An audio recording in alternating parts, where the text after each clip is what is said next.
So in this segment, we're going to be talking about the UK apparently throwing the kitchen sink at making the Northern Ireland Brexit deal work. So I know Phil from Another Bias has covered this, but I thought it'd be worth covering on my channel just in case anyone hasn't seen his video or just wants to hear my thoughts on what's going on here.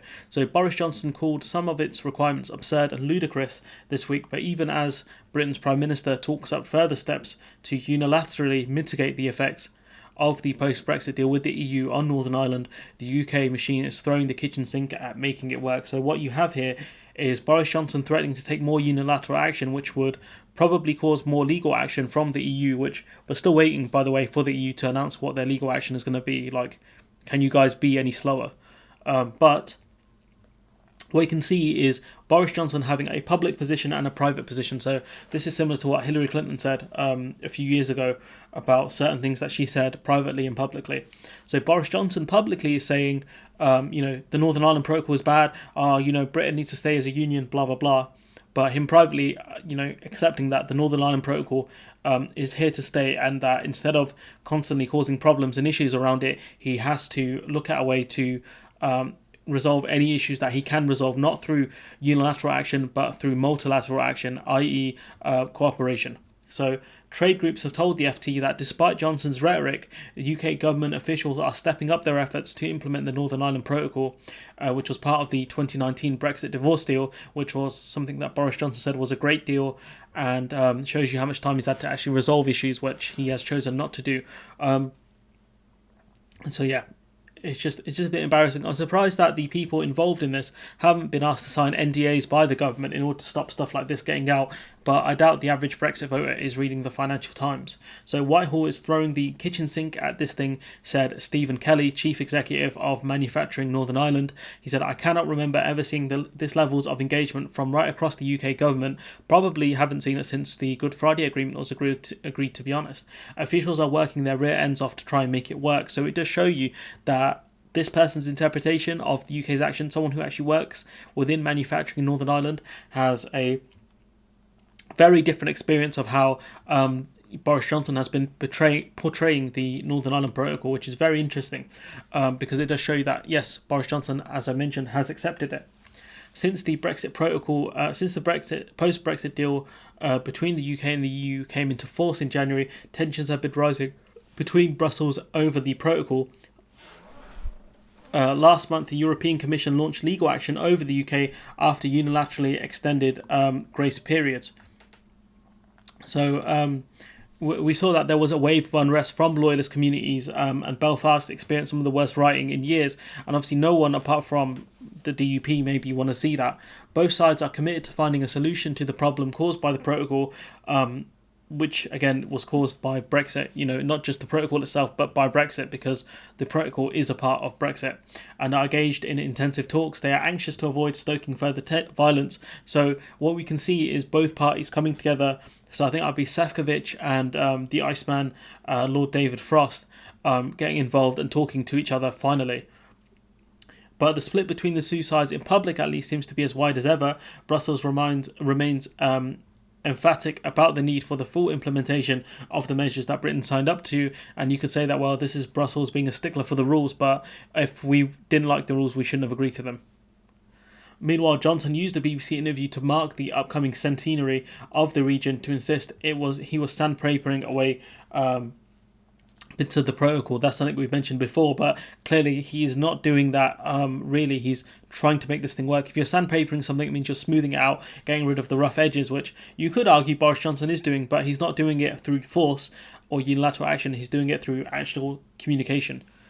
So working flat out. Northern Ireland's trade groups say that the reality on the UK side is very different to Johnson's characterisation of the situation. So they're calling Johnson out on having a public and private position. They say British officials have introduced bureaucratic fixes to help make the protocol work, respecting the legal requirements set out by the agreement. So despite the actions of the Iceman earlier in the year to take unilateral actions, it looks like someone within the government has decided, look, it's in our best interest to make this thing work, so let's just do that.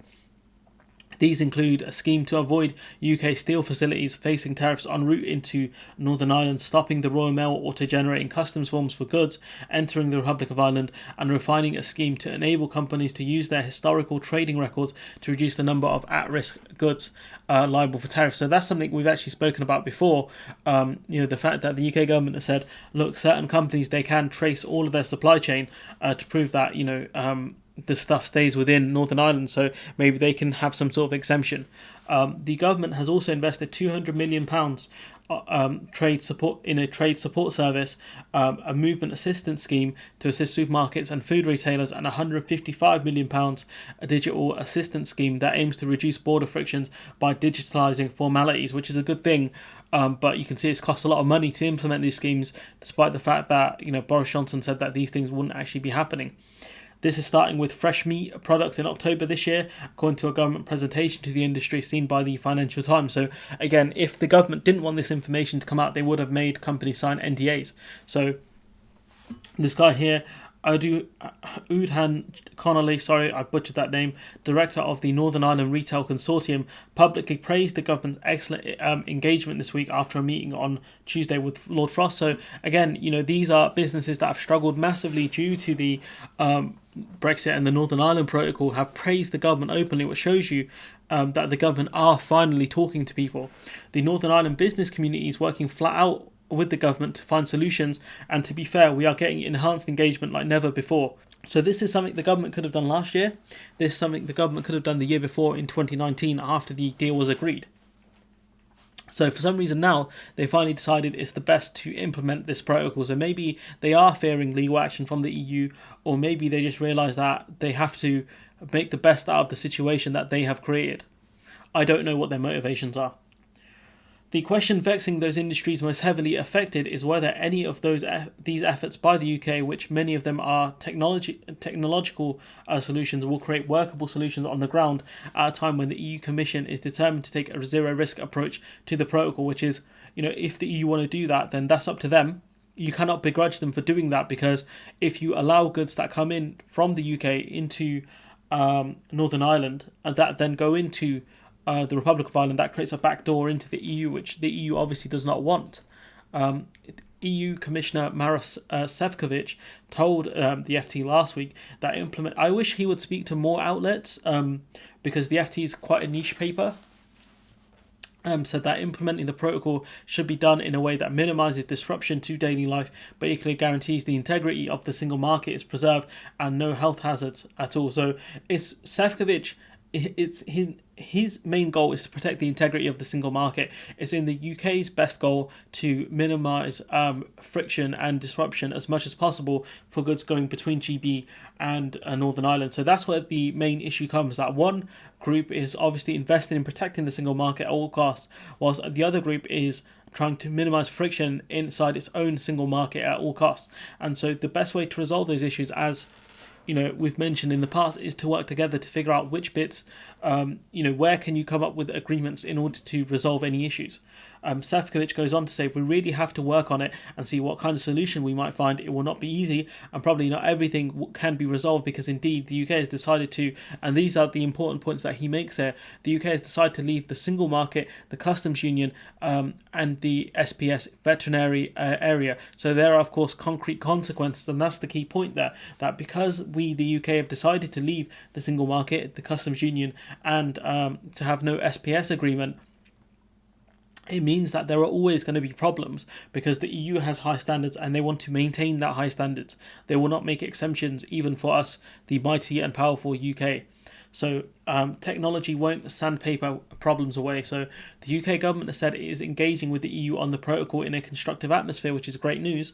But in recent weeks, both the hospitality sector, which is poised to reopen after the lockdown ends, which will be very soon, and the medicine sector have warned publicly that imposing EU laws on their supply chains will be highly problematic. And that's because if the UK start divulging from standards, which I think the UK has done in some small areas, it means that Northern Ireland won't be able to import those products that have lower standards or perceived lower standards, which means that they're going to be stuck buying products from the EU, which again, for political reasons, and for logistical reasons, is not easier than importing products from the UK, from GB. So Connolly wants Brussels to accept that an auditable and certified supply chain underpinned by the proposed digital assurance scheme should be enough for the UK to take a more pragmatic, risk-based approach to deal with what he calls minuscule risk to the EU. He's not getting it. This Connolly guy's not getting it.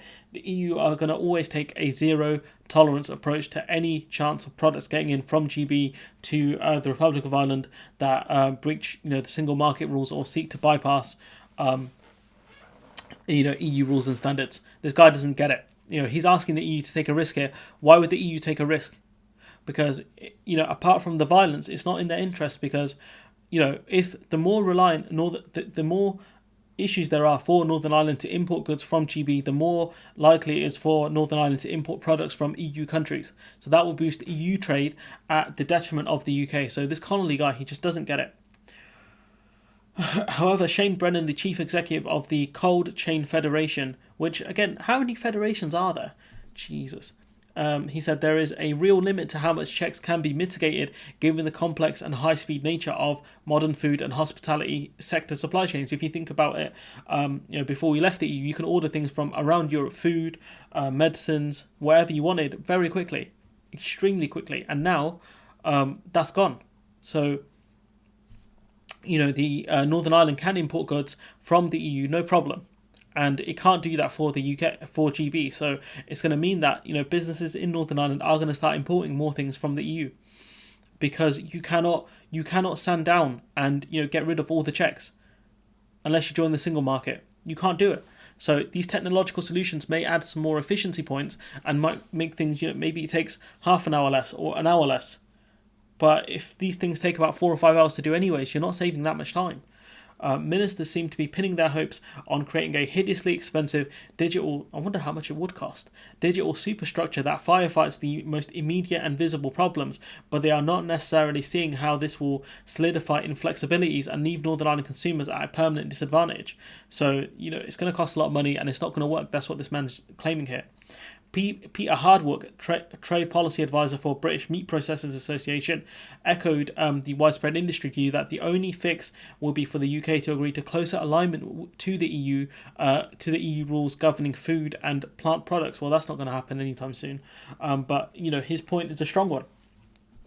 Technology will not be able to sandpaper these things away. They can smooth things out a bit, but it doesn't fix the problem, because the reality now is that a GB cow doesn't have the same health status as a cow in Northern Ireland, because a cow within Great Britain has to go through vet checks, whilst cows within Northern Ireland don't have to. They don't have to go through vet checks to export that cow to Great Britain, and it doesn't have to do health checks to export that same cow in Northern Ireland to the Republic of Ireland or anywhere else within the EU. And that's the key problem there. You can make efficiency things better. You can work with the EU when it comes to that supply chain thing. That's going to help bigger businesses out. But when it comes to small businesses that could buy from a range of different places, it's not going to help them, is it? But yeah, Boris the liar, once again, having a public and private position.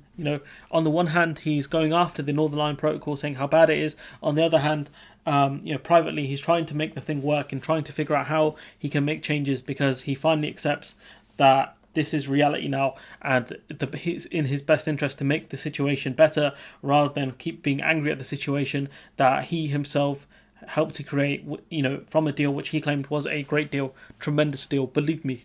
Sorry, wrong idiot, but you get the point. Anyways, let me know what you think in the comments below. Like, comment, share, subscribe, and hopefully I'll see you in the next one.